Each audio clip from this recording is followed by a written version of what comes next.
আসসালামু আলাইকুম। আশা করছি যে যার অবস্থান থেকে সুস্থ ভালো আছেন। আলহামদুলিল্লাহ আমরাও বেশ ভালো আছি।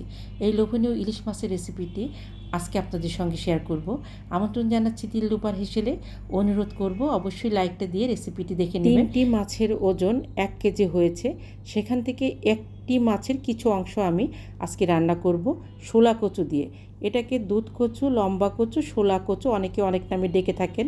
এই কচুর মুখের অংশটাকে আমি ধুয়ে হলুদ লবণ দিয়ে 60% মতো ভাপিয়ে সেদ্ধ করে নিয়েছি। মাছটাকেও পরিষ্কার করে ধুয়ে নিয়েছি। একটা কড়াইতে তেল দিয়ে আমি কালিজিরার ফোড়ন দেব। অনেকেই কালিজিরা পছন্দ করেন না, তারা স্কিপ করতে পারেন। এখানে আমি কিছু পেঁয়াজ এবং খুব সামান্য রসুন দেব। অনেকেই বলে থাকেন ইলিশ মাছে বেশি মশলা দিলে খেতে ভালো লাগে না। আমার কাছে কিন্তু ইলিশ মাছে মশলা দিয়ে এবং মশলা ছাড়া দুভাবে রান্না করলেই ভালো লাগে। মশলা দিয়ে একবার খেয়ে দেখবেন, খুব একটা খারাপ লাগে না। এখানে চা চামচের 1 চামচ আদা, রসুন এবং পেঁয়াজের পেস্ট দিয়েছি। এটা খুবই সামান্য, দিলেও চলে না দিলেও চলে, তবে আমাদের খেয়ে অভ্যাস, আমরা একটু দিয়ে থাকি। এখানে পানি দিব যাতে মশলাটা কোনোভাবেই পুড়ে না যায়। হাফ চা চামচের মতো হলুদের গুঁড়া, হাফ চা চামচ ধনিয়ার গুঁড়া এবং 1 চা চামচ মরিচের গুঁড়ো দিয়ে আমি মশলাটাকে খুব ভালোভাবে কষিয়ে নেব। আমার যে সকল বন্ধুরা দিলরুবার হেসেলকে সাবস্ক্রাইব করে পাশে আছেন তাদেরকে অসংখ্য ধন্যবাদ। আর যে সকল বন্ধুরা আমার রেসিপিগুলো দেখছেন এখনও সাবস্ক্রাইব করেননি, প্লিজ আজকে সাবস্ক্রাইবটা করে নেন। সেই সাথে আপনার মূল্যবান লাইকটা দিতে ভুলবেন না। আপনার একটা লাইক আমাকে এগিয়ে যেতে অনেকটা সাহায্য করবে। আমার কিন্তু মশলাটা কষানো হয়ে গেছে, মশলা থেকে তেল ছেড়ে দিয়েছে। আমি ইলিশ মাছটা দিয়ে খুব ভালোভাবে নেড়েচেড়ে মশলার সঙ্গে মিশিয়ে নেব। এই পর্যায়ে নাড়াচাড়া করা যাবে, কিছুক্ষণ পরে আর নাড়াচাড়া করা যাবে না। ইলিশ মাছ অনেক নরম মাছ, আগুনের সংস্পর্শে আসার মিনিট খানেকের মাঝে মাছটা সেদ্ধ হয়ে যায়, তো খুব সাবধানে নাড়াচাড়া করতে হবে। আমি খুব সুন্দরভাবে মশলার সঙ্গে মাছটা মিশিয়ে লবণ দিয়ে দিব পরিমাণ মতো। লবণ দিয়ে মাছটাকে আবার আলতো হাতে মিশিয়ে খুব সামান্য পানি দিয়ে আমি মাছটাকে ঢেকে কষিয়ে নেব।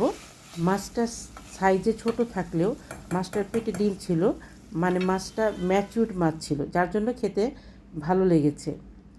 এখন ইলিশ মাছের সিজনে ইলিশ মাছ যেভাবেই রান্না করা হোক না কেন খেতে ভীষণ ভালো লাগে। আমি মাছটাকে মশলার সঙ্গে খুব ভালোভাবে মিশিয়ে এটাকে ঢেকে আমি খুব ভালোভাবে মানে কষিয়ে সেদ্ধ করে নেব। আমার মাছটা কষানো শেষ, আমি এখানে পানি দেব। পানিটা উষ্ণ গরম পানি, 2 কাপের মতো পানি দেব, কারণ মাছটাকে আমি একটু পাতলা পাতলা ঝোল করে রান্না করব। ঢেকে দেব, যখন নাকি বলক আসবে সেই সময় আমি আমার ভাপিয়ে রাখা যে কচুটা আছে সেই কচুটা আমি দিয়ে দেব। কচুটা আমার 60%-এর মতো সেদ্ধ, এবং এটা কচুর যে মুখের অংশ সেটা দিয়ে আমি রান্না করতেছি, যার জন্য এটা খুব তাড়াতাড়ি সেদ্ধ হয়ে যাবে। দেশ দেশের বাইরে দূর দূরান্ত থেকে যে সকল দাদা, দিদি, ভাই, বোন, বন্ধু এবং আমার সাধারণ দর্শক বন্ধু যারা আছেন আমার রেসিপিগুলো দেখে সুন্দর সুন্দর কমেন্ট করছেন, আমি তাদের প্রতি ভীষণভাবে কৃতজ্ঞ। এভাবে পাশে থাকবেন, আপনাদের লাইকটা দিতে কিন্তু ভুলবেন না। প্লিজ একটা লাইক দিয়ে নেবেন। আমার কিন্তু আপনাদের সঙ্গে কথা বলতে বলতে রান্নাটা প্রায় শেষ। আমার প্রত্যেকটা রেসিপি আমরা যেভাবে খাই সেভাবেই শেয়ার করি। আমাদের কাছে খেয়ে ভালো লাগে, সেটাই আমি আপনাদের সঙ্গে শেয়ার করি। আপনাদের কারো না কারো হয়তো ভালো লাগবে। আমার কচুটা কিন্তু দেখেন সেদ্ধ হয়ে গেছে। এখন আমি এখানে বেশ কিছু কাঁচামরিচ দিয়ে জ্বালাবো না, চুলার ফ্লেমটা বন্ধ করে দেব।